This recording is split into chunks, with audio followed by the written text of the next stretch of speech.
I am very shamelessly one of those people that gets super excited about fall, and because the season provides the perfect atmosphere to curl up inside with a book, I am going on a quest to find the coziest, most magical and vibey books for fall. Hello, my name is Leonie. If you're new here, welcome. In this video, we are going to be preparing ourselves for my favorite reading season, which is autumn. I love books with a dark atmosphere, cozy vibes, witches, magical forests, old mansions, maybe some spooky vibes. And I am in dire need of those books for the upcoming months. So we're gonna try to find those books in this video by going to bookstores, scouring the internet for new releases, taking a look at what I already have on my shelves, and hopefully I can help you find new titles to put on your list. I have a video with a full guide to autumnal books if you're interested in that, but this video is going to be us trying to find new books to read. I think we should start by going to the bookstore and just seeing whatever autumnal books we can find there. I put on an outfit with a cozy, slightly witchy feel to it without being too hot, because it's still August when I'm filming this. And then I popped in my favorite mushroom earrings. I think earrings are the best way to create a vibe with your outfit without being restricted by the weather. And then I immediately covered them up by headphones, because of course. And now it's time to stroll into the city center and visit my favorite bookshops.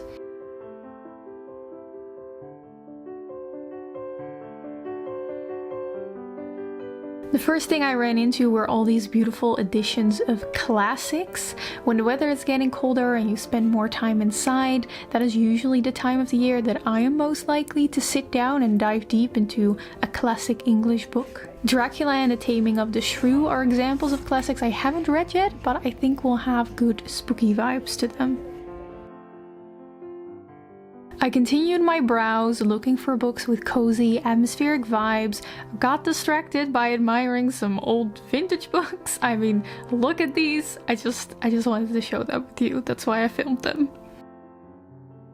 I noticed that you can very easily recognize autumnal books by their covers. They all have this swirly illustrated design to them, like here, The Other Lives of Miss Emily White, which is about a boarding school in the 19th century where one of the charming teachers turns out to be involved in paranormal activities.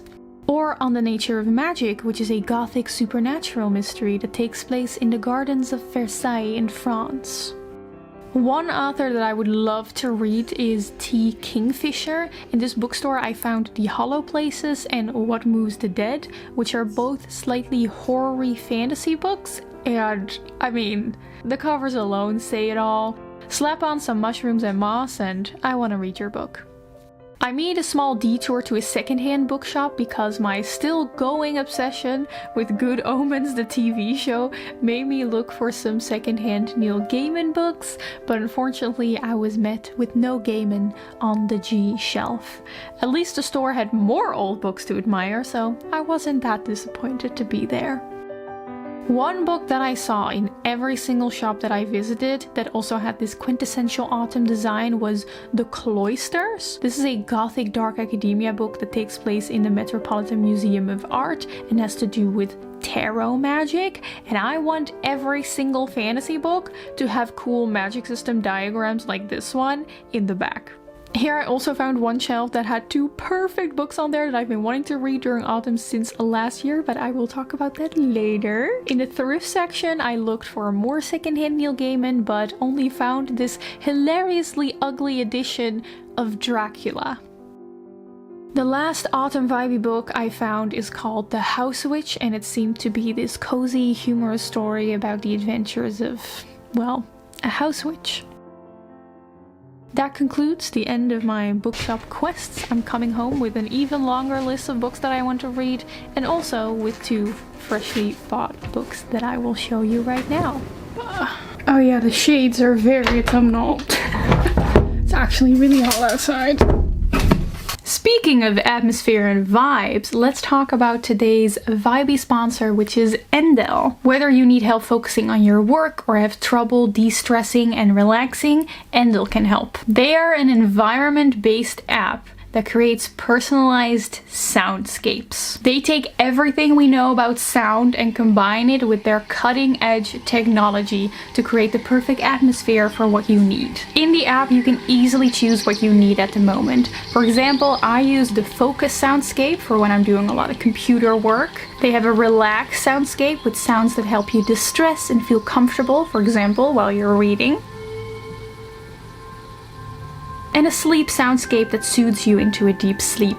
I also love their nature sounds where you can add elements like rain or water or plant sounds to create the exact natural atmosphere that you're looking for. And those sounds are backed by science and based on neuroscientific principles. For example, it takes into account the fact that humans have a natural energy peak in the afternoon and it adjusts the sounds accordingly. The app also includes special recommendations for those who have ADHD, tinnitus, or trouble sleeping. If you also want to get the benefits of personalized soundscapes, you can try out Endel by clicking the link in my description. The first 100 people to download Endel by clicking the link in my description will get a free week of audio experiences. Thank you, Endel, for sponsoring this video. Okay, let me show you the 2 books that I bought. The first one, this is one that I wanted to read last year, but I'm determined to read this year. It is Nettle and Bone by T. Kingfisher. You already saw me talking about a lot of T. Kingfisher books, and I really want to get into her work this year. She tends to write, from what I've heard, well, first of all, award-winning stories. She tends to have, I think, a kind of a funny, quirky writing style, but it's all also very like witchy, dark, slightly horror-y. And this one, I think, is her newest one. It's very fairy tale-esque about a girl named Mara. And she's going on this quest, which includes a powerful grave witch, a strapping former knight, and a chicken possessed by a demon. So I think this is perfect for me to read in the earlier autumn months when you want like the autumnal vibes. But also it's still a little bit lighthearted. And we're actually also going to be reading this in September with my Patreon as our little book club. So I'm very excited. It's not too long. Yeah, it's only a little over 300 pages. So I think this is gonna be like the perfect little ease into autumn. And the next book that I got, there's this little train station bookstore in a train station where normally the idea is that you can only buy like, you know, bestsellers there. You have to change trains and you just go to the store to quickly get someone a last minute present or get something to read on the train. But there's something with the one in Leiden. Someone works there who is really, really active on TikTok, I'm certain, because they always have like the newest of new releases in fantasy, always like the newest of new TikTok hits, like the kind of books that I normally can't find anywhere in the Netherlands. Like even if you try to order them online, it's difficult. But that store always has them like immediately the day they come out. Really interesting. And I saw this book and I was like, oh my gosh. You're gonna understand when you see the title. It's called Assistant to the Villain. Need I say more? It's about Evie, who just responds to a villain's job offer of like, a notorious high-ranking villain seeks a loyal, level-headed assistant. This sounds hilarious, and again, exactly like that kind of like dark but still funny vibe that I want to get into this fall. I did find out that apparently the author's like a TikTok sensation, and it seems to be like this is one of those books that got published because the concept got super popular on TikTok, meaning this could potentially be really bad or it could be like really fun and good. I'm very excited. Okay, so now we've seen all the stuff in the bookstores. Let's do the level-headed thing right now and look at the books that I actually already have and see if there's autumnal vibes to be found there.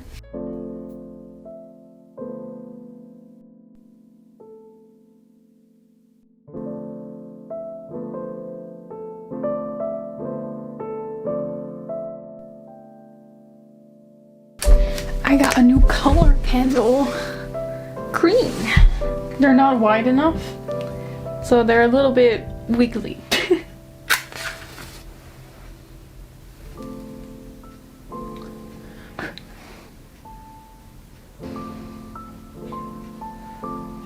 Life hack. And they're not wiggly anymore. Okay, let's get my TBR books.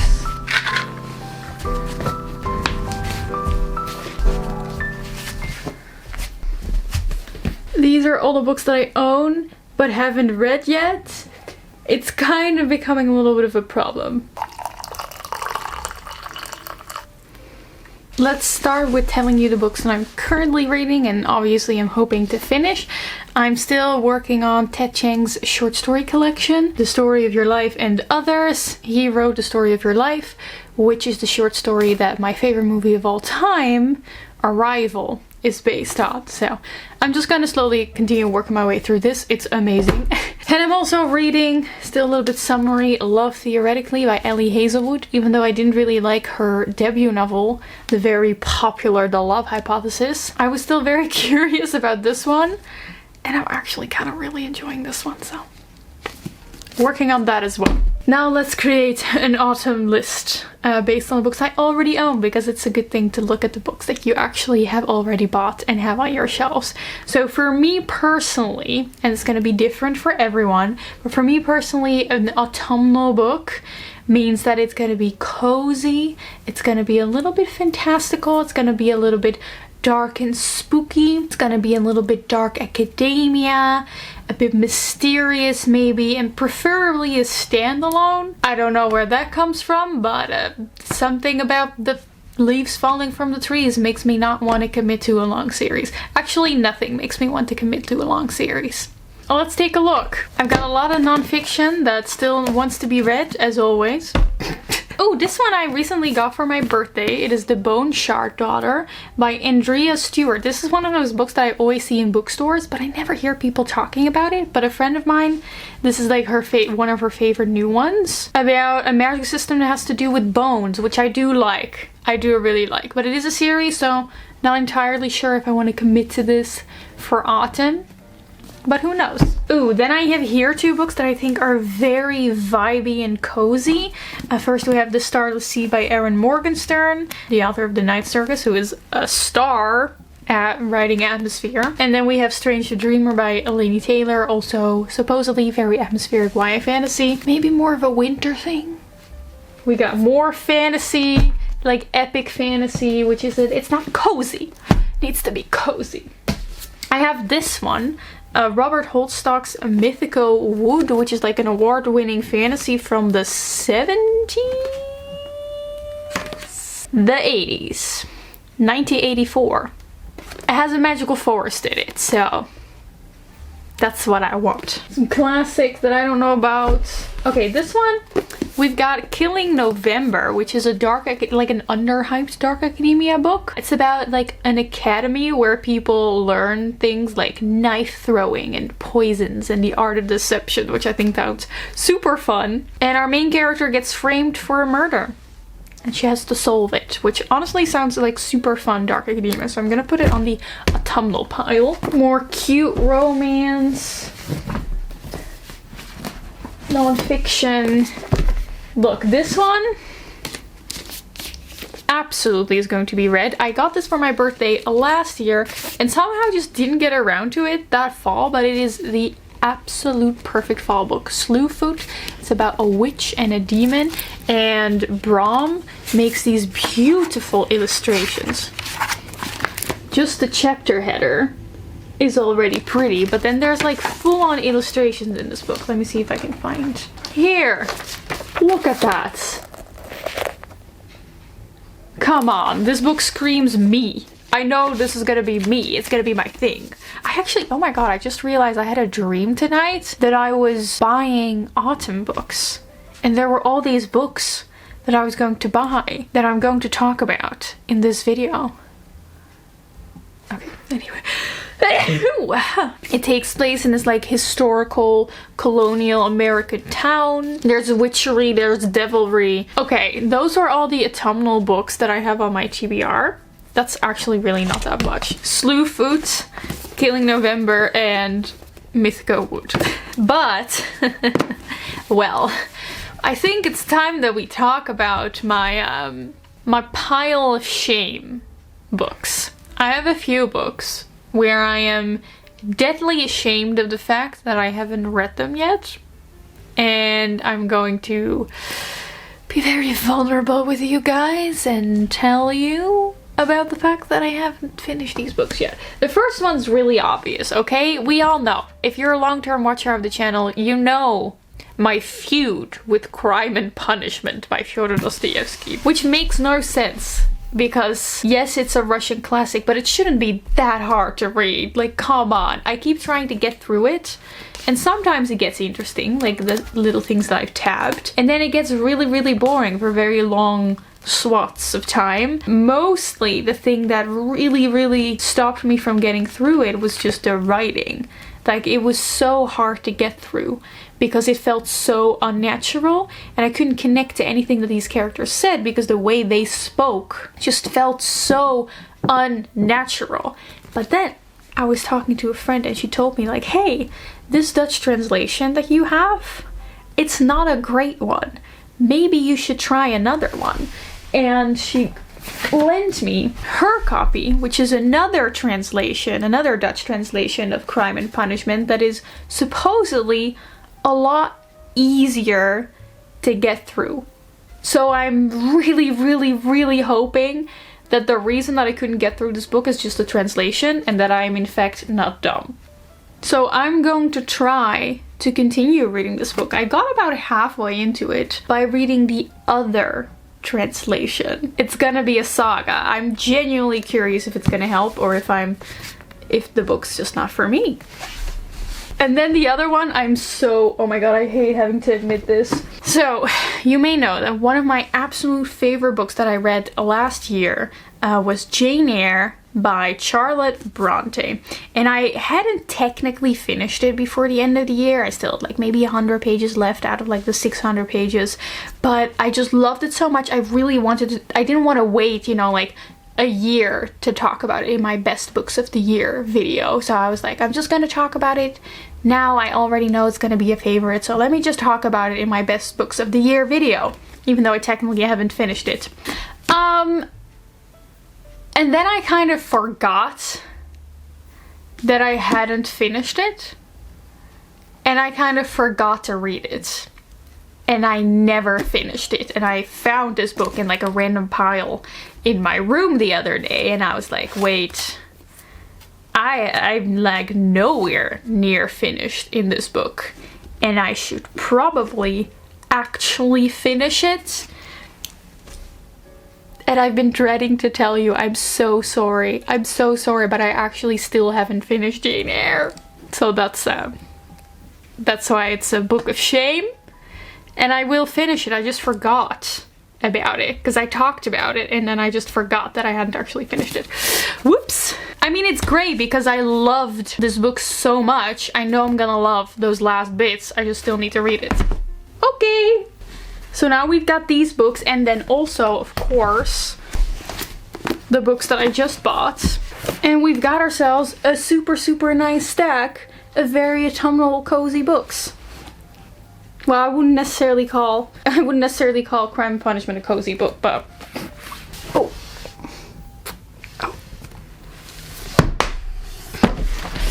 Not great. It's fine.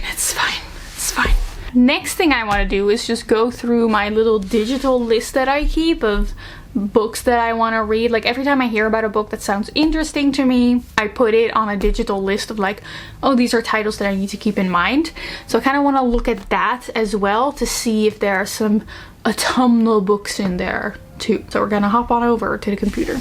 This is my Notion page where I keep all my books. I had my 2023 reading goals. Let's take a look at that. This is a list of like my TBR priority books I really wanted to prioritize reading this year. I've already read quite a lot of them, and see, Nettle and Bone is on here. Well, I just bought that, so that's great. And I'm immediately seeing one other book that I think has fantastic fall vibes that I also saw in the bookstore and almost bought, but I restrained myself to wait for the moment that I'm actually going to read this, and that is A Dowry of Blood. I've heard so many fantastic things about this book. Apparently it's like a retelling of Dracula from the perspective of Dracula's bride, and I think there's gonna be something with like all of Dracula's brides going to work together. It's apparently very dark, very seductive. It sounds perfectly right up my alley, and I really want to read it. I am really sad that the like official new traditionally published cover doesn't look nearly as beautiful as the original self-published cover, but you can't have everything in life. Next thing I'm seeing on my little wish list that I honestly haven't really looked at in months, but I see this book, The Resurrectionist, which is the book I had a dream about. I don't actually know what the story is, but the book looks amazing. It is a book full of like fictional anatomical pictures, and I mean, if you've seen my room, you know that I love anatomical pictures. You know, I have a medical background. I like it, but it's like fantasy anatomical pictures of like fantasy creatures and ghouly creatures, and it looks super cool. And I almost bought it last year, and now I had a dream about buying it, so I think I should just get my hands on it because it's very pretty. So this is definitely one that I want to look out for this fall. All the way down here, I have my like just random list of books, just titles that I hear about that I'm like, that sounds cool, I just throw it in here. There's a lot. Some of the ones that make me think like, yes, this sounds like something I want to get to this fall. The Resurrectionist, there we have it again. Oh, House of Hollow. It's a mystery horror novel that is supposedly kind of weird. It includes corpses, magical realism, some fantasy elements, and just general bizarre stuff. A lot of you guys have recommended this book to me very often because every single time I talk about how I like kind of like weird, dark, and spooky books, you guys tell me that I need to read this, so maybe I should. So I just want to put it on your radar. Then there's, like I said, again, more T. Kingfisher books. I'm just gonna see if I like Nettle and Bone. But there's also What Moves the Dead and The Hollow Places. I also saw in a bookstore a really nice hardback of a novella that she wrote called Thornhedge, which is apparently kind of like her take on like the gothic mansion story. Then another one that I saw in the bookstore that I was like, oh my god, it's Belladonna. It's a gothic romance. The main character makes a pact with death. I cannot resist a story like that. If I'm in the mood for like a classic, we have things like Rebecca for more gothic vibes, Interview with a Vampire, which I've always thought sounds kind of wacky, but apparently it's like really deep and also wacky, and I love it when books combine those two things. And then The Phantom of the Opera. I've only ever watched the movie, but I think it has that kind of like dark, slightly romantic vibes that I personally love for fall. Ooh, and another book that I'm interested in that I just thought about that I don't see right here is Jawbone. This is originally a Spanish book written by an author from Ecuador, but it has been translated to English, and it's also a horror book about like a bunch of teenage girls on this like bilingual academy, and just like bizarre stuff starts happening, and the way that it's described reminds me of Bunny, where you just have this bunch of girls that are just a little bit too obsessed with the world and with each other, and just weird horror things start happening. So I also really wanted to put that one on your radar, especially because I still want to read more books that are not originally written in English. Okay, so that's it for what I have in my little digital library.